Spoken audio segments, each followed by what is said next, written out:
Buenos días. Gente de Sumer. So, let's just go ahead and start. Buenos días. Buenos días, sí. So we're gonna go ahead and start, and we're gonna talk about gift of equity. On the gift of equity, whether it's FHA or conventional, we're gonna talk a little bit about that. The first thing that we're gonna discuss is who can give a gift.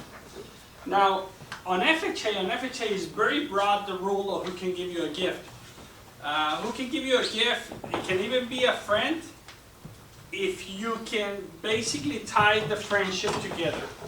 But tying the friendship together is going to be very hard to convince the underwriter. But gift donors, just think about it as a family member. Family member, an employer can be a gift donor. FHA is very flexible with that. But when we talk about gift of equity is a different ballgame. So gift of equity, just try to see it as a gift of equity between blood family members, whether it's a brother, whether it's a parent or a grandparent. If you're getting into, well, they're giving me a gift of equity of somebody else, then you're gonna get into a can of worms if you dig too much with the underwriter. So gift of equity, basically what it is that instead of your parent, and we're gonna always use parent and child. Instead of the parent giving you money to buy a house, the parent is selling the house to your son or daughter, and they're giving the equity as a down payment. Now, we're gonna discuss two different scenarios. The first scenario, we're gonna talk about a seller, which is a parent, and the seller, the market value of the property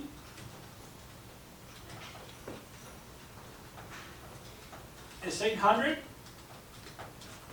and they owe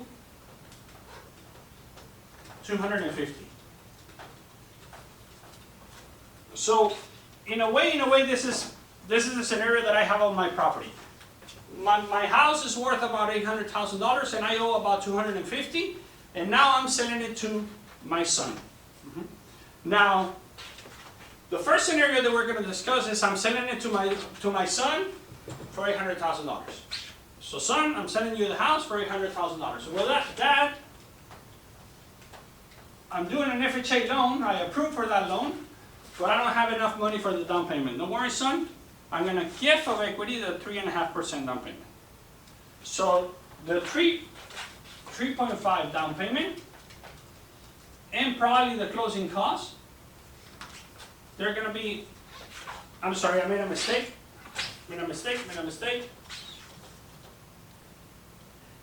San Antonio, sorry.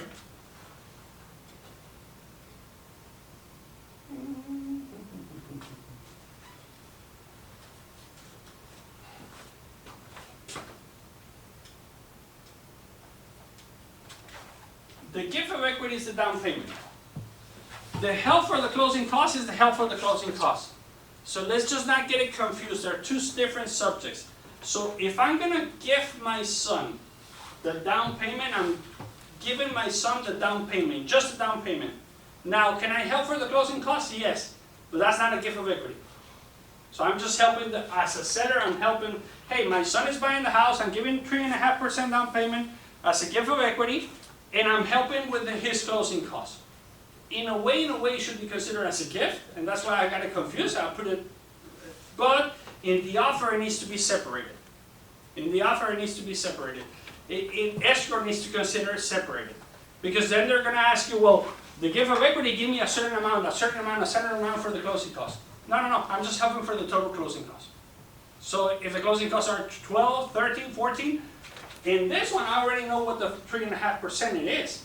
So in this case, it's $28,000. So I'm giving a gift of equity of $28,000. As far as the closing costs, it varies. It could be 13,000. It could be 18,000. So I just on the offer says I'm giving my son 3.5 as a gift of equity, and I'm helping with his closing costs. Does it make sense? And that's the way that the offer should be written. Make sense? Mm-hmm. Now, if I'm I'm gonna basically put it as a general rule, 3.5%, sorry.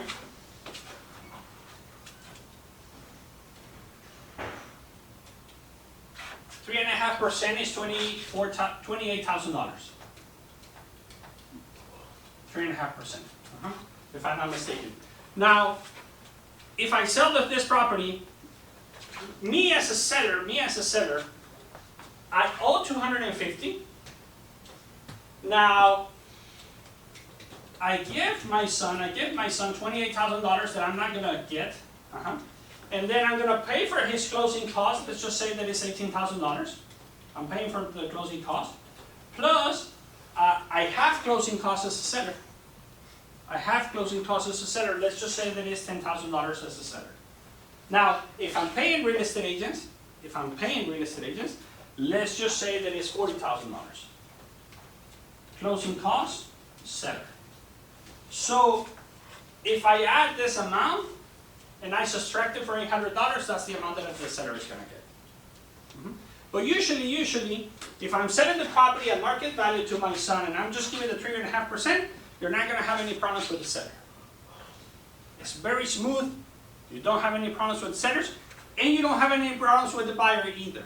Because the buyer says, it's okay, I purchased the property at $800, they gave me the 3.5%, so I'm doing the loan for the rest of the amount. That's very easy. It's very easy. Any questions? The problem comes when you have a different kind of scenario. The problem comes when the seller says, well, I'm going to sell it to my son, I owe $250, and as long as I get $50,000, I'm going to give the rest of the property to my son. So I need, as a seller, to make $50,000. Don't care about the rest. The rest is a gift to my son. So in those cases, it makes it more complicated because they come to you as a loan officer and they say, well, what is the loan amount? And what is everything that I'm going to get? And that's when it opens a can of worms. And it opens a can of worms also if it involves or not a real estate agent. So, going back to my example, the property is worth $800,000. I owe $250. Now, the question to the seller is, so you're giving the down payment to your son? Yes. Now you want $50,000? Yes. So I need to pay $250, which is the amount that you owe to the bank, correct? Now I need to get $50,000 cash out. And I wrote cash out incorrectly, but cash out. Now, I need to spend, if it involves real estate agents, I need to spend another, and we put it at 40,000, which 40,000 is not a reasonable amount. It's actually more, because if the real estate agent has the audacity of charging 6%, 6% out of $8,000 is $48,000. I'm sorry? It should be illegal. It should be illegal. Yeah, for agents when it's a family, parents to son. Maria, don't say that. Scratch it. I have a realtor listening. Huh? Oh, he's right there. He's right there. So if the real estate agent is charging, commission, then $40,000 as closing costs to who? Closing costs to Seller. the seller. Now, seller, are you going to help with closing costs? What do you mean? Are you going to help with closing costs? Closing costs for your buyer, for your son. Yeah. I don't want him to pay anything. I just want to buy the property, and he's just going to get the property and go for it. Okay, well, another $18,000. Yeah. So that's another $18,000. That's for closing costs. Now, what is the total amount that I have here? 358. 358. Now, 358 is the amount of dollars, the loan amount that the buyer needs to have. the loan amount. That includes Not the down price. payment? Uh-huh. Not the down payment that we No, the loan amount. Oh, no. The loan amount. So this is the loan amount that the buyer needs to have. With this loan amount, if I give the buyer 358, escrow is gonna get 358 and it's gonna say, okay, 250 for the bank, $40,000 for the closing costs of the seller, $18,000 for the closing costs of the buyer, and it covers everything. It covers everything. Now, what is the price? Now the price, it's a different ballgame. So that is the loan. At least I should have minimum, this loan amount. This loan amount. Now, what is the price? And this is where it gets really confusing for the buyer.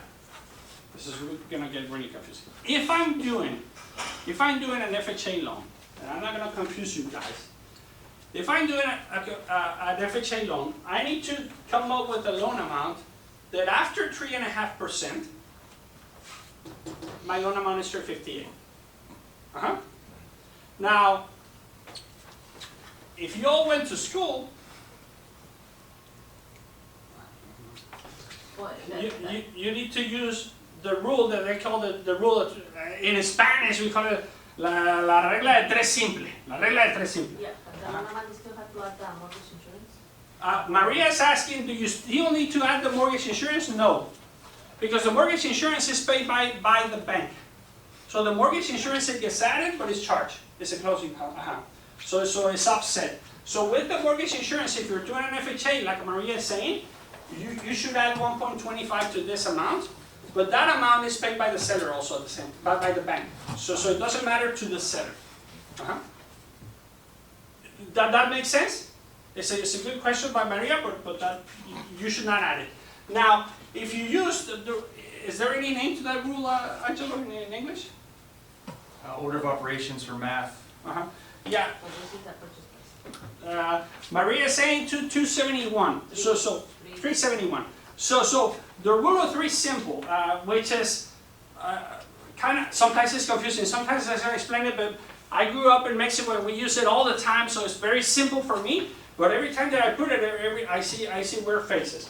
The rule of three simple is if this amount, if 358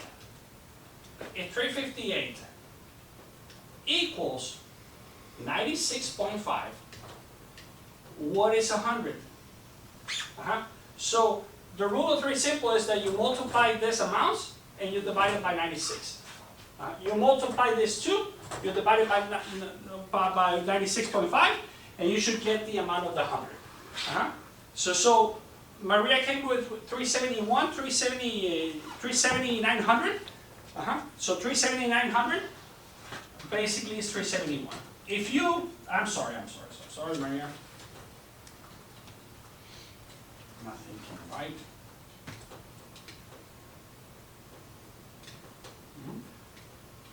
I don't know if it's right. 371. Now, if you come up with a price of 371, if you multiply it times 96.5, you should get an amount close to this. If you want to be on the safe side, then you go 375. 375. Now, where it gets confusing, it gets confusing for both parties. For both parties, it gets very confusing for the seller and the buyer. To a degree that they have come to my office and they have come to my office very, very upset because the seller says, well, hold on. What do you mean that he's getting a loan for 358 if I only owe 250? That's a difference of $100,000. I'm only going to get 100. I'm only going to get 100. No, 50. Huh? 50. I'm only going to get 50, yes. But there's a difference of 108. Where's the other 108? Realtor. Now, and the realtor, it could be one, and the realtor, in a way, we should talk to the realtor and says, hey, you need to explain the closing costs on the seller. So you need to explain this, because he's gonna come to me and he's gonna come very upset. So you need to say that his closing costs are this. Now, as a general rule, as a loan officer, but I cannot throw the realtor under the bus either. So I need to say, well, you have expenses on your seller side. Talk to your realtor, because your expenses on the seller side are this much, or this much. Now, if they're doing a transaction, a real estate transaction, a sale transaction, most clients, they agree that they need to pay the realtor this amount. There are some cases that says, well, this is my son, I mean, why am I involved in a realtor? Talk to the realtor. I mean, I don't know. And you should not get involved in that. If you get involved, then you burn the realtor, and you lose that relationship. Now, the buyer also says, well, my dad used to own 250, why am I doing 358? And where is the price of 271? Why am I buying for 371? So now the buyer thinks that they owe 371. So the buyer can be very confusing and says, why is the price 375 and why is 375 if my dad only owns 250 and he wants $50,000? And you need to explain also kind of like the seller side to the buyer. Now the easiest thing also on this scenario, is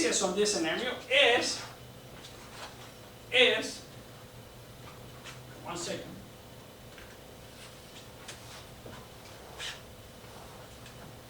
And this is the way that it should be. But most of the times we don't do it like that. And I'm gonna tell you why we don't do it like that. 250, he wants $50,000 cash out. Closing costs, 358 should be the loan amount. But the easiest way is to say, hey, buyer,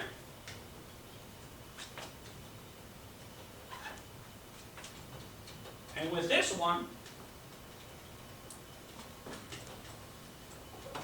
sales price is $800,000, and your dad is giving you a gift of equity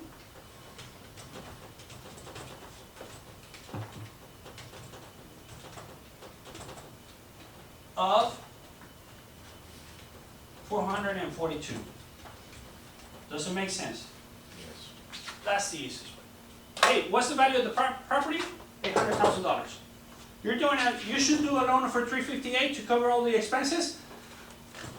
The seller is giving you a gift of equity of $442. That's the easiest way. And it is the easiest way for everybody to understand. That's the easiest way for everyone to understand. Purchase price is $800, that's the value of the property.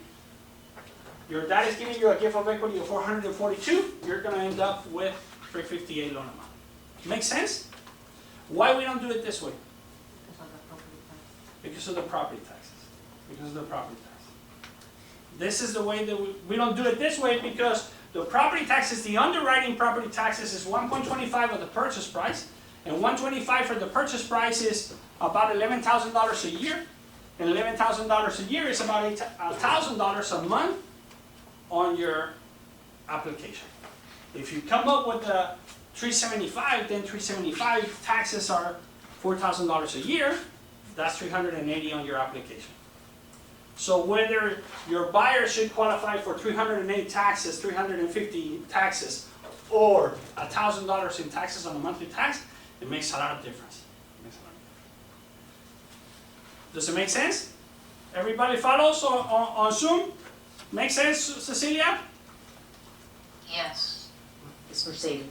Okay, Yeah. now, the problem that we encounter, then we have this situation, and we're going to talk about different situations in a minute. This is the first one. The problem that we encounter on one of our clients, and then we talk on the meeting briefly, and we were talking about title and all of that. And this, I have done it myself personally. So we encountered this problem with another loan officer. But it's not that the loan officer had any issues, because I have done it myself also. And I'm pretty sure that some of you have done it also. Trying to be sneaky. So trying to be sneaky, we say, okay, the purchase price is going to be $375. Now 375, Maria, if you can multiply 375 times 1.25%,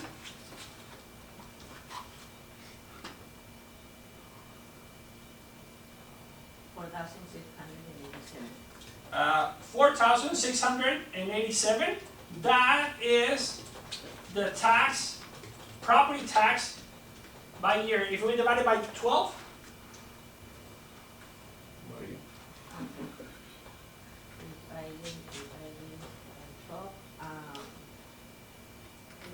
Tres noventa.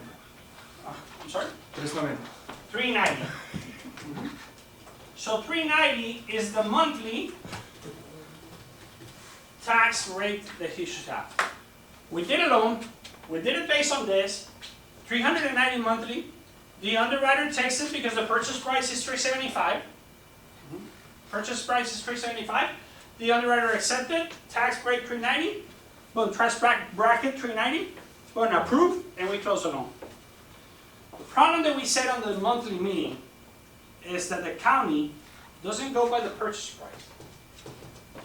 The county goes by the value of the property.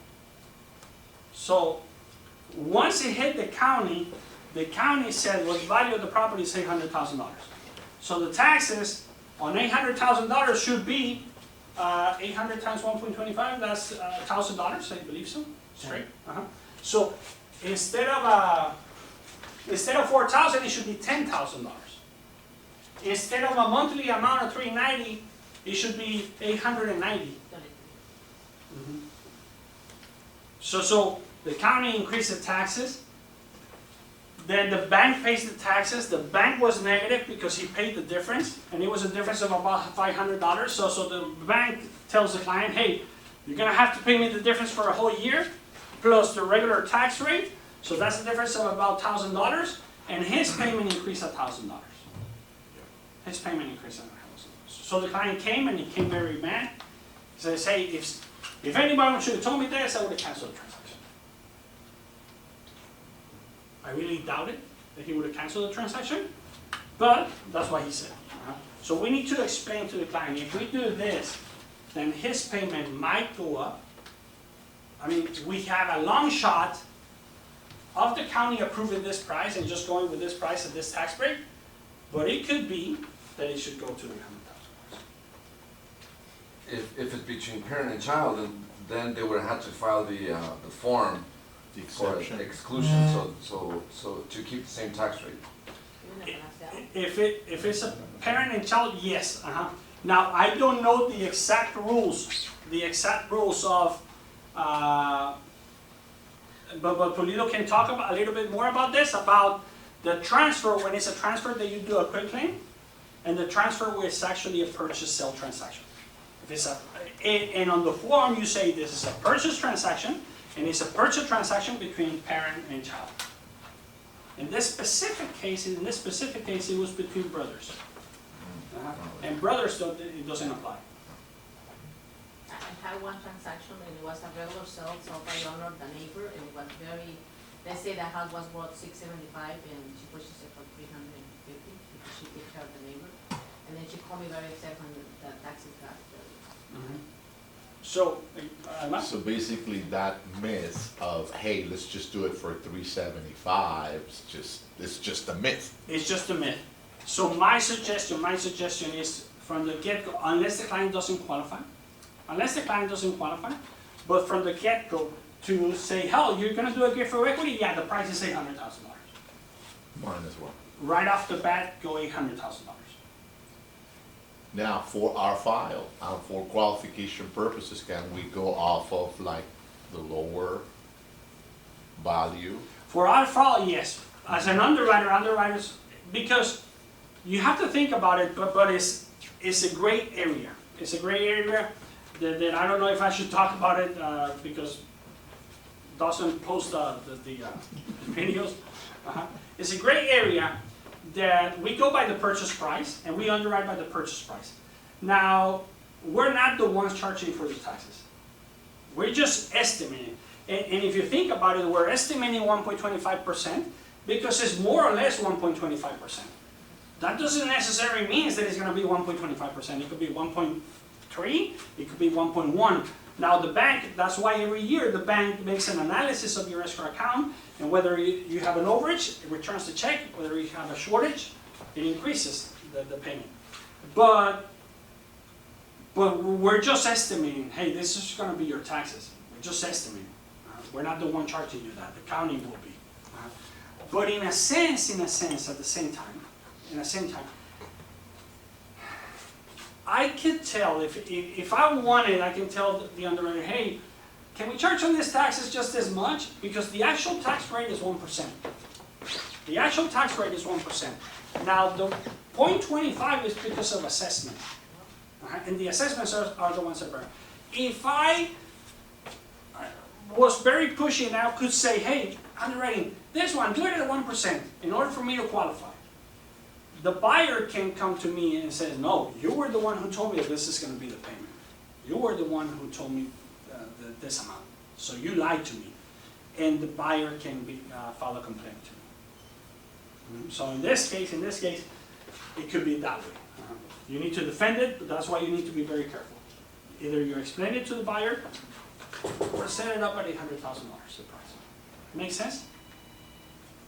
I think it's just best to just do it out of $800. the value, Uh-huh. since everything will be adjusted if you do it any lower.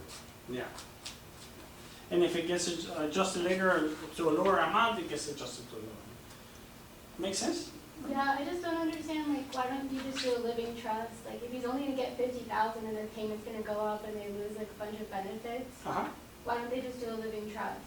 A, Because he's only gonna get 50,000, it just doesn't make sense to do all of this. oh yeah, yeah, it makes sense. The reason that they don't do it, the reason it could be for two things. One is because I don't want to be in the property anymore. I mean, I don't want to be in the property anymore. My son is going to take care of it. And I don't want to be in the loan anymore because I'm going to Mexico. So I'm going to Mexico, I'm going to retire in Mexico. So I don't want the loan to be under my name. And I don't trust my son. All three I trust. But in that way, the second reason, Fernanda, is because I need $50,000. Because it's my retirement money. So Retire to Mexico with 50,000. so that's the second option. Now, if I didn't want any money or anything, and I don't care if the loan is under my name or not, and I just do a quick claim and I'll leave it to my son, the quick claim, and I'll continue with the loan. But that's in your case, or the living trust. But if I want money and I don't want the responsibility of the loan, I want to get rid of it. And another reason you want to consider maybe going with a higher amount, even though your loan is $358, is because you're going to get better pricing. If you get conventional loan, if you're doing a conventional loan with a $358 loan, your loan of value is going to be a lot lower, and you're going to get much better pricing.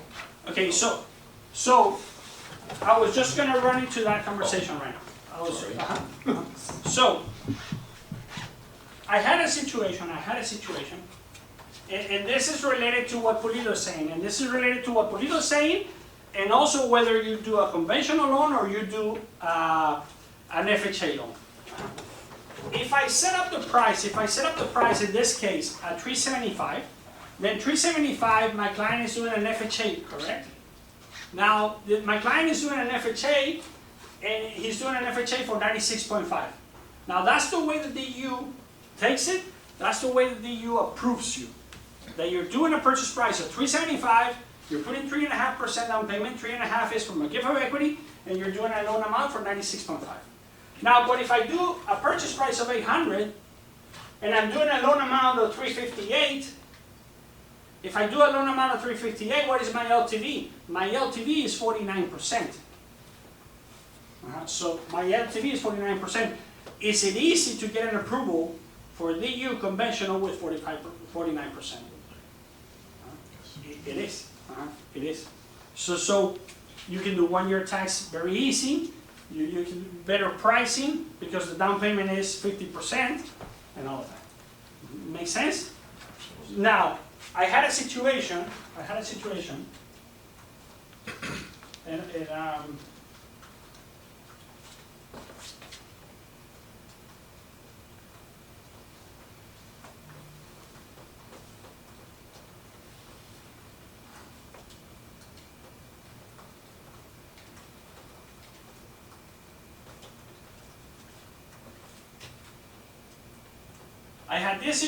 one time on an FHA loan.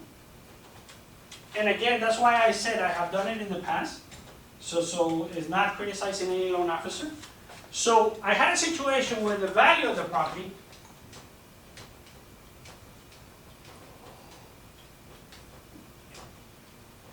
I'm coming up with the numbers, but it was very similar situation. With the value of the property was 420. So the value of the property was 420, and I decided to put a price of 375 and do an FHA with 3.5% gift of equity, and the 3.5%, it was close to 358, so I was fine. The only problem is that my FHA buyer, so I was doing a 96% LTV.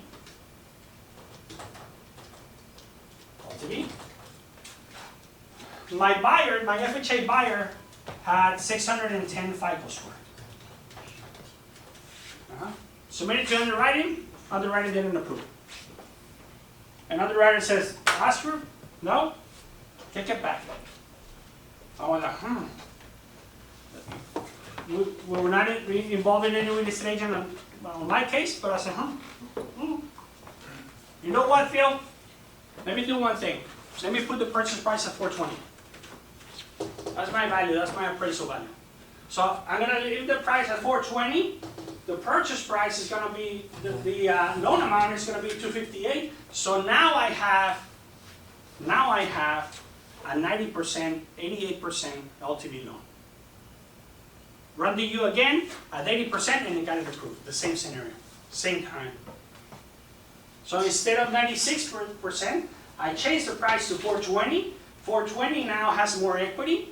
So run FHA with an equity with an LTV of 90%, 88%, got it approved. Make sense? Now what Pulido is talking about,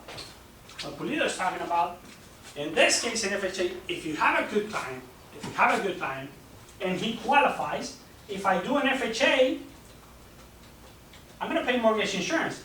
And I'm going to pay mortgage insurance regardless of the down payment. FHA pays mortgage insurance always, regardless if it's 50% down payment. So what Pulido is suggesting is if I continue to have my purchase price at 800,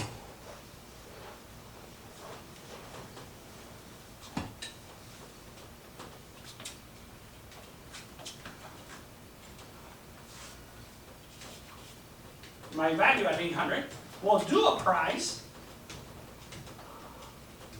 of 800, and the down payment, the gift of equity, the down payment is going to be 51%, and with 51%, it's actually more, should be about 57% or something. So the down payment is, so I'm doing a loan with an LTV of, let's just pretend 49% in this scenario. I do it for 49%, he doesn't pay mortgage insurance, I give him an excellent rate, and we can close it that way. Make sense? Any questions? So if the client or the seller is savvy and says, hey, I don't want my son to pay mortgage insurance. If I was doing it for my son, both of my sons and my daughter, I have checked them because I do check them. They have excellent credit. So if they have excellent credit, they have the income. Hey, I don't want them to pay mortgage insurance. Let me do a conventional loan with no mortgage insurance, and the gift of equity is going to be 51%, and do it like that. Make sense? One thing to consider in FHA, I don't think that it applies for conventional, but just keep it in mind and apply it for conventional. Pulido is going to tell us if it applies on conventional or not. But one thing to consider that is very important on FHA,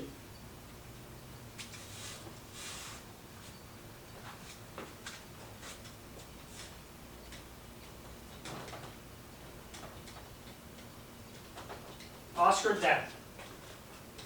My property is in Canyon Country, and the street address is Colina.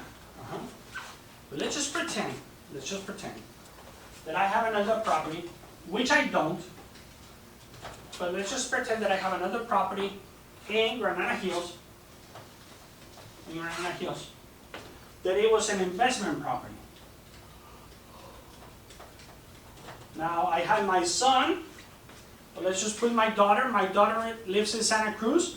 She just graduated. Let's just pretend that she's coming back. So my daughter was in Santa Cruz, and she's coming back, and then she's coming back and says, well, where are you going to live, Penelope? Because I don't want you in my house. Oh, I'm just kidding. But Penelope tells me, hey, Dad, isn't it time for you to give me the house? I said, okay, so I'm going to give you the house, and I'm going to give you a gift of equity. With FHA, neither the seller or the buyer lives in the property, they restrict the LTV to 85%. It's called a non-arm's length transaction, so something like that, and they restrict the LTV to 85%. The gift of equity should be 15% or more. 15% or more. If neither one lives in the property. If neither one lives in the property, how is the underwriter going to find out that neither one lives in the property? Paper trail. Huh? Paper trail? Paper trail? No, the appraiser. The appraiser goes and says, well, this property is being rented. Now, the underwriter is gonna see all the paper trail, well, maybe yes, the paper trail of Penelope, my daughter, and all the paper trail, tells me that she's not living there. And when the appraiser goes and says this is an investment property, then the underwriter says, well, you're not living there, the seller, because it's an investment property. If the appraiser goes and says, oh, this is owner-occupied property, maybe the underwriter doesn't find out. Maybe the underwriter doesn't. But if the underwriter finds out, and it's very easy for them to find out, very easy, then you fall into that guideline, and it restricts the LTV to 85%. If you're doing a purchase price of, and I want, the first example I did, hey, $800,000, this is $800,000, and I'm sending it to my lawyer's son, and my lawyer's son has a lot of money, and she has a girlfriend now, and the girlfriend makes a lot of money, I'm going to sell him, I'm just going to give him 3.5%. Then you're going to get into a situation where you're not going to be able to do it with 3.5%. If for any reason, the value is $800,000, and I owe personally $720, I'm not going to be able to make it. If I'm paying real estate agents, not going to be able to make it. So you have to be very careful. When you do a gift of equity, do it between parents and child, or parent and grandparents. It could be with brothers also, the gift of equity. But make sure that one of them lives in the property. If neither one lives in the property, then you fall into that situation. So Penelope has to move in there first for 6 months before you can do it. That is correct. So if Penelope is living there for 6 months, then you can do it with a 3.5. Any questions? Any comments? No? This type of loan, last thing. This type of loan is also very used commonly with borderline fraud or borderline straw buyer. So, what do I mean by that? So, we're going to talk about straw buyer.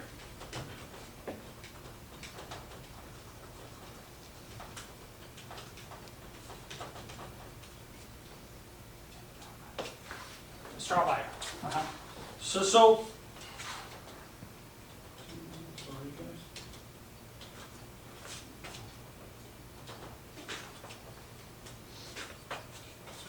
guys. Sorry.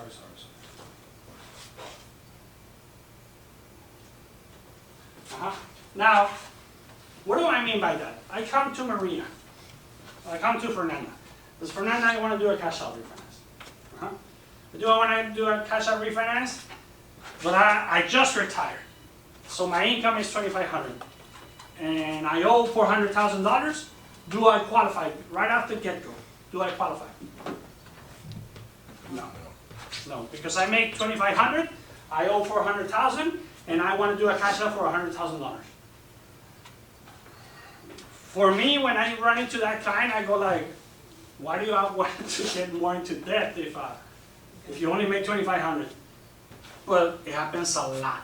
And it happens a lot because, well, I rent the property and I have the garage rented and I do this and I do that and I get income from this. But right now you can only prove $2,500. Sorry, dude, you don't qualify. Now, FHA, if I do it in a cash out, everybody has to live in the property. That's the rule of FHA. So what if I tell Fernanda, hey Fernanda, can I do a loan and can I include my daughter? She just graduated, she's making good money now. And with the income of my daughter, well, Fernanda's gonna say, where's your daughter? My daughter is in Santa Cruz. You cannot do a cash out if Penelope doesn't live in the property. And it's obvious that Penelope doesn't live in the property. Her ID, her income, her everything, bank statements, shows that she lives in Santa Cruz. What if I sell it to Penelope? Whether I said, I want to do a cash out. Whether can I sell it to Penelope? Well, you can. Now you're going to sell it with the example that we showed you. I owe this amount. I want $50,000 cash out. Closing cost buyer, closing cost seller. And Penelope is going to buy it, and the rest of it is going to be a gift of equity. If Penelope is not going to live in the property, then that's a straw buyer. Be careful. If Penelope is going to live in the property, then you can sell it to Penelope. Now, can Penelope do the refinance cash out? No, because Penelope is not entitled. And Penelope has to be entitled for a whole year. So we cannot do a refinance cash out under the name of Penelope. The only thing that I can do is I can sell it to Penelope. The rest of the equity, I can do a gift of equity, and I get my money, and that's it. Make sense? Okay. Now, that is a straw buyer. If you can fall, make sure that you don't fall into a straw buyer. Make sure that you cover all bases. I'm not going to say more. This loan is also very used, and I said like fraud, is very used because I'm losing the property. I'm losing the property. I'm behind on my payments. So if I'm behind on my payments, then I come to Fernanda and I say, Fernanda, can you refinance my house? And while you refinance, can you give me some cash out? Because I'm in a bad situation. Fernanda runs my credit and is damaged because I have a lot of late mortgages. And Fernanda says, well, no, you can't, Oscar. I mean, you don't qualify. You have all this late mortgage. What if I sell it to Penelope?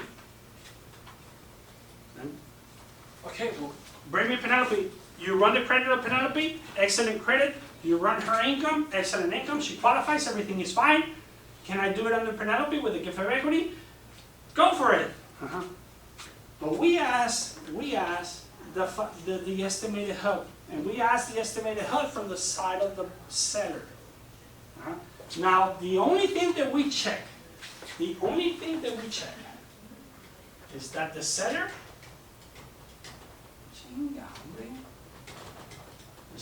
is on time. Now, how do we find out if the seller is down on time with his payments?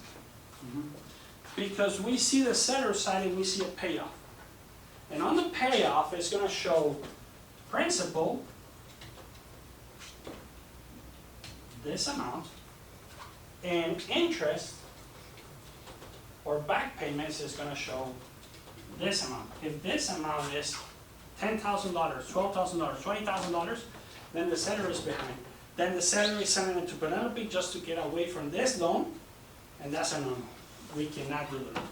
We cannot do the loan. So, if you ever run into that situation that I wanted to sell, and even if it was a clear transaction that the seller says, I don't want anything with the property, I was going to sell it on the market, but my son came in and my son wants to buy it from me, if you're behind, you're not going to be able to do it. If the seller is behind. If it was Joe Blow, and he was behind, no problem. No problem. If it's a family-related person, it is a problem. So, you can tell me, well, Oscar, if somebody's behind, I cannot buy the property from him? Yes. If I was buying the property from John Doe from the street, and he's behind, or he's notice of default and everything, Doesn't matter, I can buy it. But if that person is my brother, if that person is my dad, you cannot buy it. Then it's a straw buyer, then it's a bailout, and you cannot do that. Non-arm's length transaction. No, I'm sorry. So, regardless FHA or conventional. Regardless of FHA or conventional. Regardless of FHA or conventional. What do you need to do? If you wanted to do the loan, and you're already in that situation, and there's a real estate agent involved. Which most of the time in those transactions, there is a real estate agent involved. Hey, you need to put the property up to date. As long as you pay that amount, as long as my underwriter doesn't see that the property is behind, as long as you get me a payoff with principal amount and the regular interest of the month, we're cool. But you need to put the property up to date. Or an NOD is not filed. I don't know if that's not. Make sense? Questions? So, you can do a gift of equity. I have a real estate agent in California City, and he's building a lot of properties, and he's selling all the properties, and he says, hey, I want to sell it to my cousin, and I want to sell it to this guy, and my dad, and he's selling all this property to both his family. Can I do a gift of equity? Yeah. He wants to get the full price of his property because he just rebuilt. Do a gift of equity. Hey, as long as you're related, blood related, you can do a gift of equity. So he can come up with zero down payment? Yeah, he can come with zero down payment. Closing costs, everything, yes. Even if it's a new building, you can do that. As long as they're related by blood, he can do that.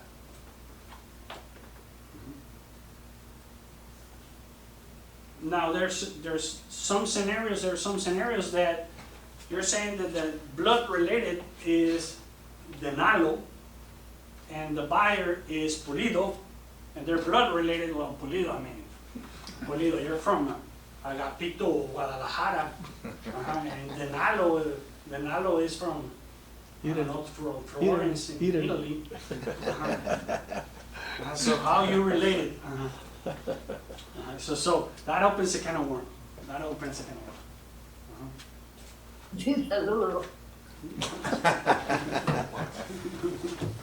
Okay?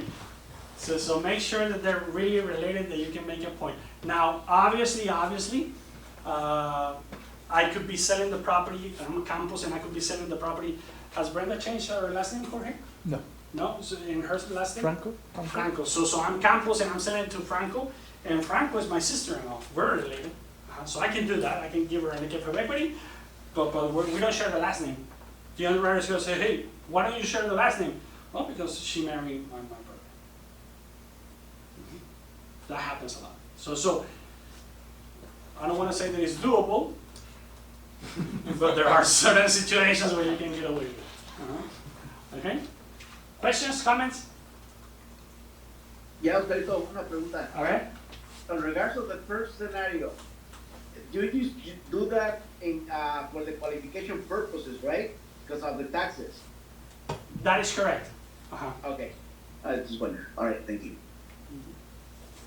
Now, if he qualifies at the regular value of the property, go with the regular value of the property. Even if you're doing an FHA, if he qualifies under FHA at a regular value of the property and the LTV is 50%, it's 40% the LTV, and you have to do it FHA, do it FHA.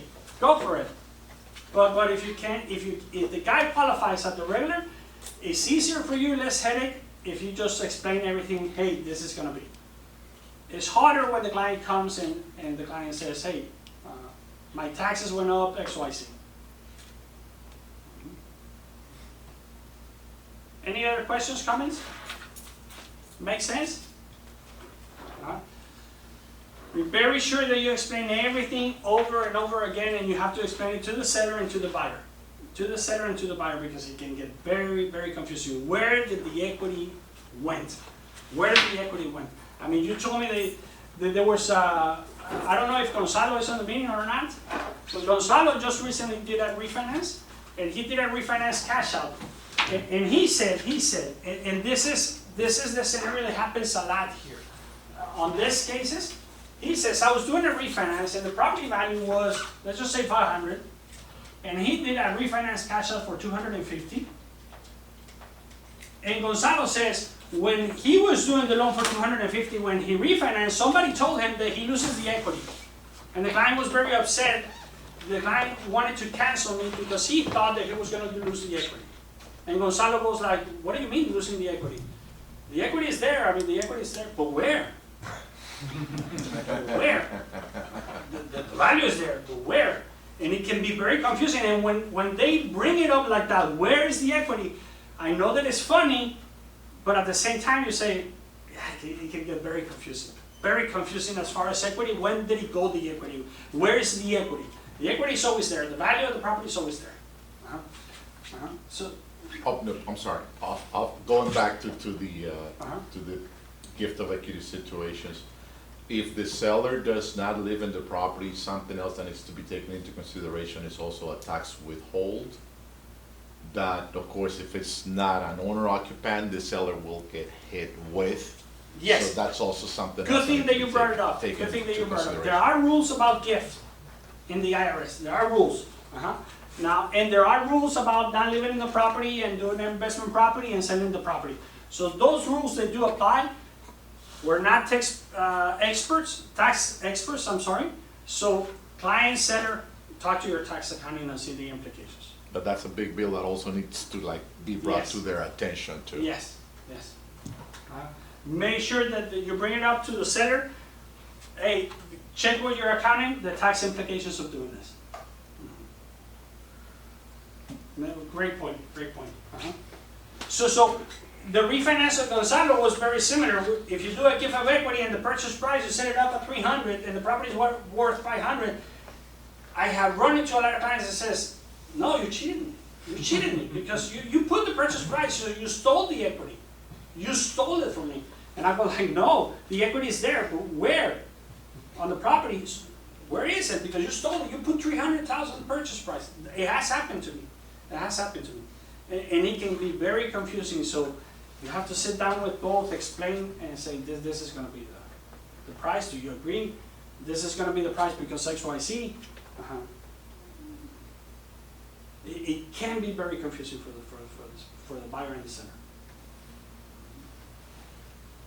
If there's no more questions, then that's it. Thank you, sir.